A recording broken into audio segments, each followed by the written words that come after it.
வணக்கம். தமிழ் ஃபுட் கார்னரில் இன்றைக்கி அவரக்காய் கேரட்டோட பாசிப்பருப்பு சேர்த்து பொரியல் பண்ண போகிறோம். எல்லா வகை குழம்பு சாதத்துக்கும் ரசம் சாதத்துக்கும் சைட் டிஷ்ஷாக வச்சு சாப்பிட்றதுக்கு ரொம்பவே நல்லாயிருக்கும். இப்போ இந்த டேஸ்டான பொரியலை எப்படி பண்ணுறதுன்னு பார்க்கலாம்.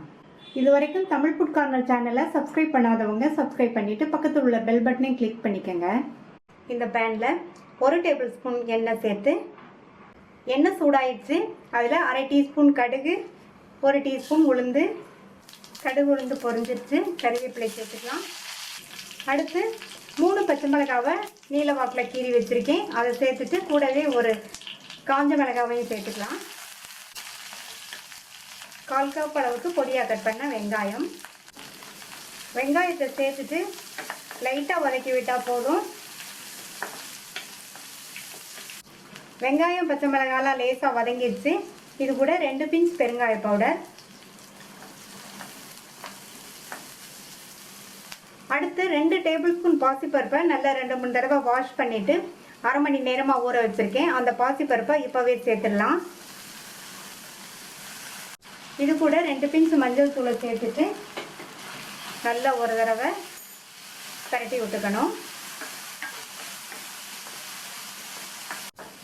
இந்த மாதிரி பாசிப்பருப்பை 1/2 மணி நேரம் ஊற வச்சு ஃபஸ்ட்டே நம்ம சேர்த்துட்டோம்னா காயோடு வெந்து வரும்போது பாசிப்பருப்பும் கரெக்டாக வெந்துடும். 1/4 கிலோ அவரைக்காவும் 150 கிராம் கேரட்டும் கட் பண்ணி வச்சுருக்கேன். அவரைக்காயில் உள்ள சைடில் உள்ள நார்லாம் எடுத்துட்டு இந்த மாதிரி நீல வாக்கில் கட் பண்ணிக்கணும். கேரட்டையுமே இந்த மாதிரி நீல வாக்கில் கட் பண்ணிக்கணும். தோல் சீவிட்டு கட் பண்ணி வச்சுருக்கேன். ரெண்டையுமே இதில் சேர்த்துடலாம்.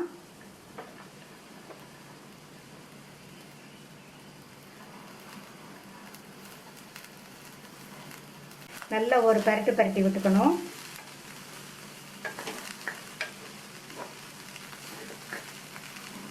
இப்போ இது கூட ஒரு கை அளவுக்கு தண்ணி சேர்த்து இந்த பொரியலுக்கு தேவையான அளவு உப்பையும் சேர்த்துட்டு நல்லா ஒரு தடவை மிக்ஸ் பண்ணி விட்டுறணும்.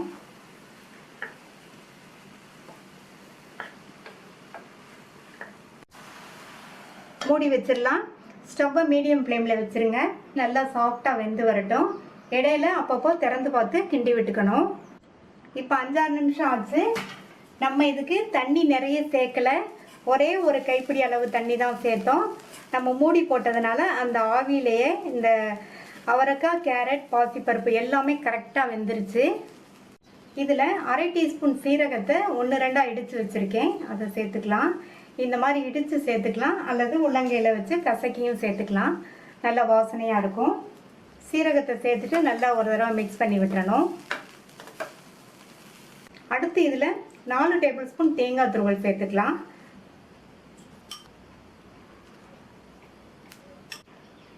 நல்லா ஒரு தடவை கலந்து விட்டுறணும். இந்த பொரியலுக்கு தேங்காய் துருவல் சேர்க்காமையே பொரியல் வந்து நல்லாயிருக்கும். நீங்கள் விருப்பப்பட்டால் சேர்த்துக்கங்க, இல்லைன்னா ஸ்கிப் பண்ணிடலாம். தேங்காய் துருவல் சேர்த்தோம்னா இன்னும் வந்து நல்லா சூப்பராக டேஸ்ட்டாக இருக்கும். கடைசி அதில் பொடியாக கட் பண்ணால் கொத்தமல்லி இலைகளை தூவிடலாம்.